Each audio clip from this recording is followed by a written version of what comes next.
This episode of WDW Today is being sponsored by TouringPlans.com. And hey, if you're looking for clear, unbiased advice to help you save time and money on your next Walt Disney World vacation, there's no better place than TouringPlans.com. It's the home of the unofficial guide to Walt Disney World, as well as the crowd calendar, lines, lots of great touring plans, so many great resources to check out. Just go to TouringPlans.com.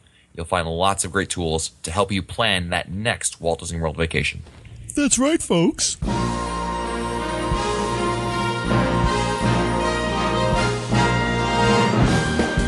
Bringing the world to your world, this is Walt Disney World Today. Here are Mike Scopa, Len Testa, Mike Newell, and your host, Matt Hochberg. It's Monday, October 4th, 2010, and this is episode 781 of WDW Today. I'm Matt Hochberg from StudioCentral.com. Joining me on today's show is Mike Newell of Mouse World Radio. And Mike, yesterday at the Touring Plans meet, Len spent $1,400 Wow. at La Cantina in Mexico.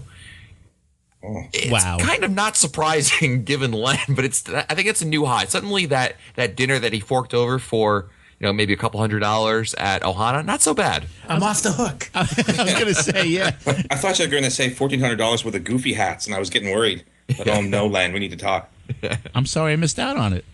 Hey, you missed out on a lot of nachos and tacos, and we ordered the food, and the guy started talking in Spanish to the people in the kitchen, and the chefs all came out to make sure this wasn't like a joke or a test or some sort of a drill. Also joining us on today's show is a man who is not loco yet. It's Mike Scopa, a senior feature writer and blogger for allears.net. Welcome, Mike. In winter, skating is our favorite form of transportation. Canada. My Canada. That's for our special guest. Yes, our special guest this evening, because his boss is now working off that $1,400. It's Fred Hazelton, the master statistician of TouringPlans.com and the unofficial guide to Walt Disney World. Welcome to the show, Fred. Thank you very much, Matt. My pleasure. Glad to be here. And on today's show, we're going to be talking about pre-shows at Walt Disney World. There's so many great pre-shows at Walt Disney World, and certainly, even some attractions, the pre-show is arguably better than the actual attraction. So let's start out with the pre-shows here. And Fred, let's start with you. Best pre-show in Walt Disney World, go. Muppets. Muppet Vision 3D. Easy. Yeah, to me, that's just the best. I mean, that's the one attraction that you kind of hope you get in there right as the pre-show starts, because it's so funny, and there's so much. And I'm and not just the little show that's on the screens, but also all of the gear and gadgets and the detail, all the little jokes that are in all of the props in the actual room. I mean, you could just spend an hour in there going through all that stuff. But yeah, to me, Muppet Vision 3D is the best pre-show at Walt Disney World. Would you guys agree with that? I totally agree. Fred brings a really good point that there's more to the pre-show than just the video screens in some cases, especially in Muppets. Like he said, there's a lot going on that you really have to take the time to see. Otherwise, you miss half of the pre-show. Well, like for me, the pre-shows, the pre-shows are one of Disney's design features that are meant to reduce the amount of time that you think you're waiting in line. It started back with, the idea of queues that went back and forth rather than sort of one big line. And then they went into this idea of having, entertainment before the entertainment. And so to me, like a pre-show should be judged by how quickly it seems like, the wait is going by. And that's one that just seems to go by so quickly every time. Absolutely. I totally agree with you guys. I agree. Muppet Vision is, I think, the best pre-show in Walt Disney World. It's in the best theme park in Walt Disney World, so it makes sense to be there. And it's Fred, I think you hit the nail on top of the head, because being in there, you don't think, it's not like you're sitting in there like, all right, when are we going to get into the actual attraction here? That's not the case. Most people, you get so distracted, and it's a good kind of distraction, by the pre-show, that when the pre-show actually ends, like, oh yeah, we got to go through the attraction, which is really cool. And that's a wonderful testament to the job well done that the Imagineers and Jim Henson and company were able to pull off, given that they were able to you're able to just be, entertained really while you're waiting. The one thing that I love too, and this is something that's really unique in Walt Disney World, is that the pre-show in Muppets, it's the one pre-show, and in fact it's the one show in general that doesn't take itself seriously. Yeah. Like they don't, they play jokes on themselves. I mean, they have the one little gag there where the Gonzo appears in different screens and this kind of thing, and the whole thing with the rat being Mickey Mouse, this kind of stuff. It's just so refreshing because that's typically un-Disney, right? I mean, Disney wants you to buy into believing that everything is real and all that stuff. And here's an attraction that it's just going for the laugh. Yeah, it's got that humor on an adult level as well as a kid level, and it has that so much detail in there. So those two things really do it. Like even the show itself, when Waldorf and Statler are saying, we can't move because we're bolted to the seats. I mean, it's the only attraction in all of Walt Disney World that doesn't try to suspend disbelief. It's telling you, look, this is fake. He's right. What do you think, Scopa? I never thought of that. I agree. I remember one time I went into Muppets and I was on a solo trip doing research, and I got into the attraction just as everybody was going in, and there was a cast member who said, "We're going to start." I said, "It's okay." And so everybody went in, and I had that room all to myself, and I was going to watch it right from the beginning when they start with. There's something that starts at the beginning that a lot of people miss, and I didn't want to miss that. And she said, "You sure you don't want to see?" I said, "I have plenty of time to go in there. I want to, I don't always get to do that." So I agree with Fred. I was thinking of two other attractions that I'm not sure if these qualify as pre-shows, but you could probably make a case for the interactive kiosks at the queue line for Soarin'. That could be taken as a pre-show. I don't know. The other thing is that could you take the Voices of Liberty as a pre-show for American Adventure? I would say yes to Voices of Liberty, no to Soarin'. Not that it really matters, but yeah. I mean, yeah. Soarin' was kind of iffy. Yeah. Yeah. Although the little demonstration with it's Putty from Seinfeld. I don't know the actor's name, but that's actually a decent little pre-show if you just take that little intro. It's got some good lines in it. It's kind of funny. Yeah, it's a good one in Soarin' with the nice work, pal. If we didn't like which we don't like Stitch's Great Escape. If we did like Stitch's Great Escape, would we like that pre-show? It's not bad, but I still prefer the Alien Encounter one with Sir. Yeah. I agree. Yeah. What about you, Newell? Now that we've Muppets, I think we all agree was the best one, and definitely not only the pre-show, but make sure you take your time through the queue, walk through it, kind of look around. There's lots of great stuff even in the line. Lots of great goofs on there. The Department of Redundancy Department. That's a great little sign over there. So, but Newell, what's for you? What's the next best one out there? Pre-show. Wow, the next best one. Stupid Judy. It's not bad. Yeah. I like it. I think it's a great one. It does make you forget that you're waiting in line, like you said, Fred, to get into the next room. So it kind of takes away, it's entertaining enough that it makes you forget that you're waiting for the doors to open. So yeah, that's one that I kind of like to like. If I walk in and it's just about ending, I'm kind of annoyed that I missed most of it. Whereas with the Muppets, you can wait around and catch the next pre-show, but they kind of like sweep you into the big room. How about the Haunted Mansion? Yeah, the stretching room. Yeah. Oh yeah, that's a good I mean, point. you walk through the first room with the fireplace and the portrait that changes, and then you go into the stretching room. And I think that really sets a great example for the rest of the attraction over there. I mean, really, I think that's a great pre-show. And who can't quote the stretching room at this point? Yeah. Oh, Matt, you missed one. What's missed the Tower of Terror. Well, that's a good one. Yeah, you're right. Tower of Terror's got a great pre-show. You go, obviously you walk through the queue, but then you get into the library, and that one's I love the Tower of Terror pre-show. I think it's really well done. Sure. It's on the same lines as the Haunted Mansion. But think about the Haunted Mansion, about how old it is, and yet it's still always kind of cool. I mean, that stretch room it's kind of neat, So I think the fact that it has such lasting power is a good sign. I think you could say the same thing about Universe of Energy as well. That's a really old show.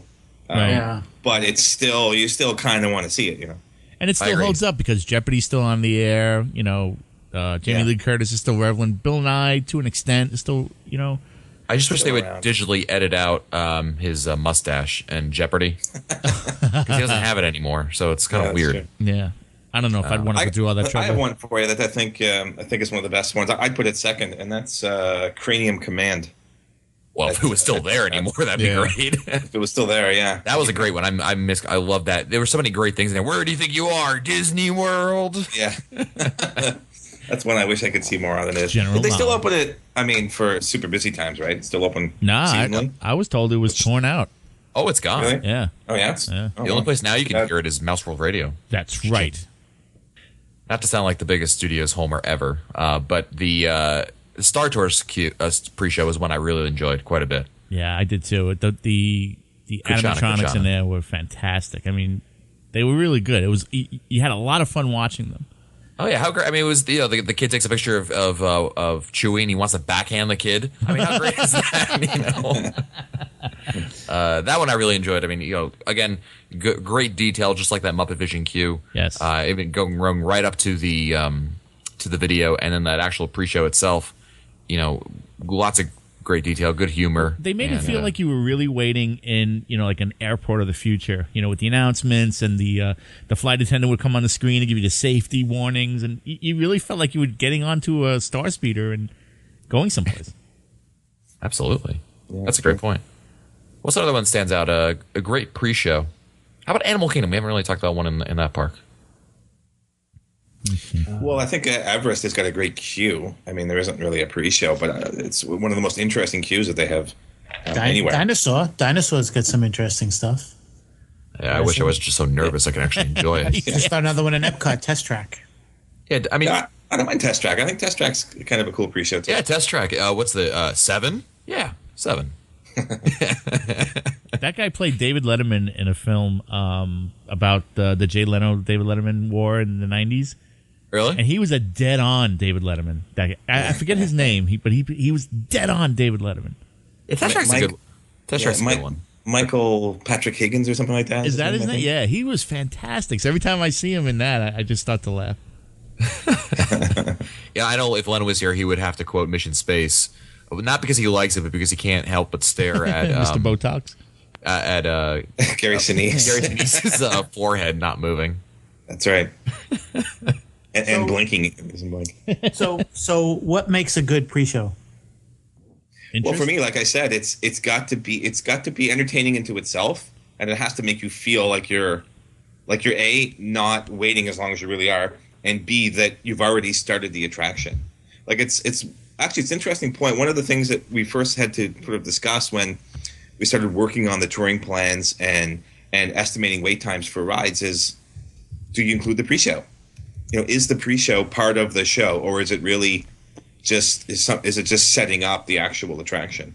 And sometimes it's not so clear. Like the Haunted Mansion is a good example. Like you can't just, like, even if you're walking onto the Haunted Mansion, you have to go through the stretch room. Right. And many people sort of think of the stretch room as part of the attraction itself, even though you're not on the ride vehicle. But you can't experience Haunted Mansion without going through the stretch room. So, Yeah. in some sense, it becomes part of the attraction. Absolutely, yeah, exactly. It shouldn't be a distraction. It should almost feel like a part of the attraction. Like Rock and Roller Coaster, there's another one I wanted to mention. Yeah. And that one, it not only is it a pre-show, but it sets you up. It sets up the story. Why are you there? Well, you're there for the tour, but oh no, they're not available. You're gonna have to go take the limo they left for you to go catch them at the concert. And that really, it's a very cool effect that they make. They make it seem like they're actually on the other side of the recording glass, and you're there just observing the Aerosmith record. And I think that making a pre-show feel like part of the attraction is key, and making it something that you can enjoy multiple times is also important. I mean, Soarin' is cool because you see it once or twice, fine. But attention to the detail you can find in a lot of these great pre-shows we're talking about. The great liners, the hidden stuff in the background, whatever it may be. I think that really lends itself to being a better pre-show out there. See, I don't think the Soarin', if you're looking at it that way, I don't think the Soarin' pre-show is just as good because it's just a distraction. It doesn't really entertain you. Yeah. You know? Yeah, it feels like a diversion, like it's just Right. something to pass the time. And that's exactly what it is because that line moves so slow as you move progressively up the hill. You get another screen, and it's fun. I'm not saying it's bad or anything. It's just that it doesn't really take you away. It doesn't really make it seem like it's part of the attraction. Whereas if you go home and you think about Muppets, sometimes you'll think of some of the gags in the pre-show in the film. At least you never think about the pre-show of Soarin' unless you're standing there. Yeah, I mean, Muppets is definitely it's a great exception, but it's definitely the exception because they hit such a big home run with that one that arguably it's almost an attraction in itself. Yeah. But to the point, it does exactly what we were just saying. It's a part of the attraction. It sets yourself up for what's coming later, and it's obviously entertaining, and that gives it a lot of credence. Certainly, I think any pre-show that comes to Walt Disney World from here on out has to be held to that gold standard of Muppet Vision 3D. Yeah. That's why I was surprised. Like when you think something like Monsters Inc. Like they lost an opportunity there to do something like they have in Muppets for the pre-show. They could have had just monsters up there, just cracking one-liners, one to the next, and going to different, like monster comedians and just doing some pratfalls, and it could have been like the Muppets where you sit and watch this show on these screens before you go in, and they just didn't do that. I was kind of surprised. Yeah, Monsters Inc. is a little. It's so dependent on the people that are there, because some people do get into the whole that guy thing, and this guy's buying churros for everyone.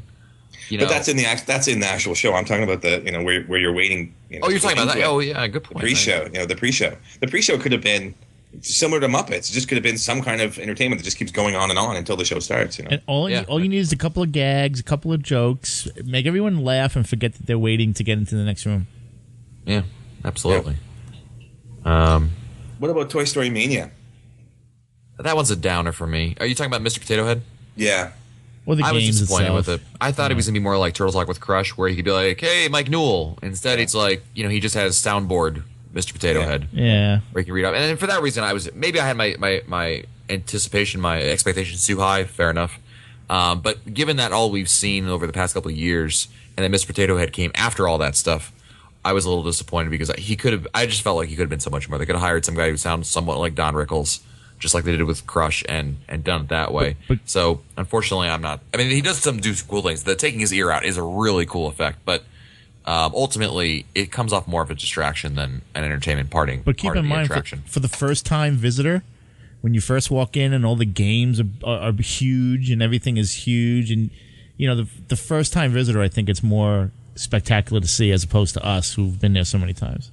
Yeah, but again, that's the queue, not so much the pre-show. So, well, that's Mr. Potato Head's part of the queue. He's really not technically a pre-show. He's part of the line. He's part of the queue. Okay. Well. I think it's interesting that it looks like the studios might have the best pre-shows of all four parks. I agree. We're talking about Muppets and Star Tours and Rock and Roller Coaster and Tower of Terror. Yeah. I can't wait to see what they're going to do with Star Tours next year with the pre-show for that. That's going to be phenomenal. I think. I hope anyway. A good example of a it's not bad. It's not. I don't want to call it bad, but a diversion pre-show is the Great Movie Ride, because that one is we're just playing trailer clips and we're trying to distract you from the fact that you are standing in line. Right. Yeah. But it fits in there. Yeah. It sort of fits in there because you're going to see, like we discussed last week, the history of film or the classics of film, and they're showing those clips. So it kind of fits, even though it doesn't really do what we wanted to do. It kind of fits. What's the pre-show that you guys grown like? You kind of like you hope. Oh, geez, I hope I don't get stuck watching this pre-show. Like you just are sick of seeing it, whatever it may be. Is there one out there that you just wouldn't, if you never saw it again, you wouldn't mind it?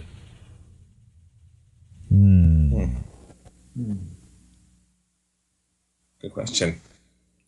Well, I guess you could always talk about the Stitch one, but Yeah, of course, I could say the same thing about the attraction and the pre-show. Yeah. I know.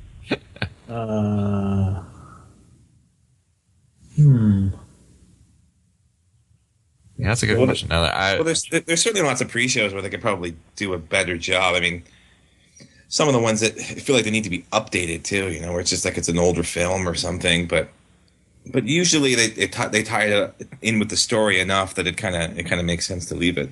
yeah. But the one thing about the Mission Space, I mean, Oh, that one. Oh, there you go. there's so many warnings in Mission Space that it gets you so afraid to go on that thing. It's no wonder people get freaked out. And now I understand that back when it first opened, there was a lot of problems with people getting sick and this kind of thing. But Yeah. boy, they really hammer you with the warnings when you get in there. I mean, they tell you 7, 8, 9 times that you're gonna get sick on this ride. Yeah, I mean, I think Mission Space is just too long of a pre-show. It's just, you're sitting there and it goes on and on and on. We get it. We're going to go do space. Not only do you have like two pre-shows, because you have the pre-show with Gary Sinise, and then you go out to your pad to be boarded, and and you're setting in your number, and then you get another pre-show where it's explaining who you are, what role you're doing, and sorry for the spoilers, Newell. And Don't worry. You have to do it again. So it's like two different pre-shows, and it's like you're talking probably between the two little pre-shows you're doing, it's at least 10 minutes, if not more. And you feel it, right? To me, like there's an example of a pre-show where it feels like you're waiting around. Oh yeah, like you're just standing there, you're watching a 2-minute video, and you're waiting for 6 minutes. So that there's a good example of a pre-show that's not that effective because you feel the time, doing nothing. Scopa. I got one that I don't like to walk in. I could do without, and that's the Tiki Room. Yes, good. Another good one. Yeah, just exactly what Fred said. You've done it. It's just trying to distract you, but not doing the job, right, Mike? Right. It's just like I think they changed it once when it came under new management. I think they changed a lot of the lines and the whole thing, but it's time for another change, I think. Yeah, I agree. Well, good. Well, I think that definitely. I think the ones that we talked about. Oh, I wanted Illuminations, because the pre-show. There's no pre-show. It's the pre-show music, and that is. I mean, that I love the music selection they have for Illuminations pre-show. You're waiting around for like half an hour beforehand. If you've never done that before, I mean, you probably heard on Mouse World Radio if anywhere else. But when you're waiting for the show to start for Illuminations, stand around, you hear this music playing. It's such a great selection of, what would you call it, Mike? Like new age music? I would call it world music. World music, okay. Yeah. Do you agree with me that I think it's the best pre-show music of those kind of a fireworks show that they have? The current one or the original one, or the older one, I should say. The original one I like. Yeah, the one you play on Mouse World Radio is awesome. That's the one I prefer over the current one. But the current one has got a kind of, some of those tracks are still there, aren't there? I don't believe so. I think they're all changed. Really? Yeah. Oh, okay. I think so. They have one in Fantasmic, which is Disney-fied versions of famous songs, like feeling hot, hot, hot. Oh, it's yeah. Sung by Sebastian or Mambo No. 5, and it's sung by Disney No. 5 or something like that. So, doesn't do it. In fact, it kind of annoys me more than anything. But the Illuminations music is great. So pre-show music is great, I should say. Well, good. Well, I want to mention again our sponsor for today's episode is touringplans.com, and you're looking for clear, unbiased advice for your next trip to Walt Disney World. There's no better resource than touringplans.com. Since 1985, it's been helping people, well, not so much touringplans.com, but the unofficial guide, has been helping people plan their next trips to Walt Disney World, and it's going to give you tons of touring plans and options out there, not to mention lines. And what's lines? Well, it's the option for you. You can go check wait times in the theme parks right now. That's right. They're going to tell you exactly what's going on in the parks any time of the day, let you know what the best park to go to, and Lines is a great resource. So just go check out touringplans.com. It's a great resource. If you want to find our earlier episodes, read our show notes, or send us your comments, you can visit the WDW Today website at wdwtoday.com. For Len Testa, Mike Scopa, and Mike Newell, and of course Fred Hazelton, I'm Matt Hochberg. We'll see you on the next show. Stupid Judy, stupid energy. This has been a production of Mouse World Radio.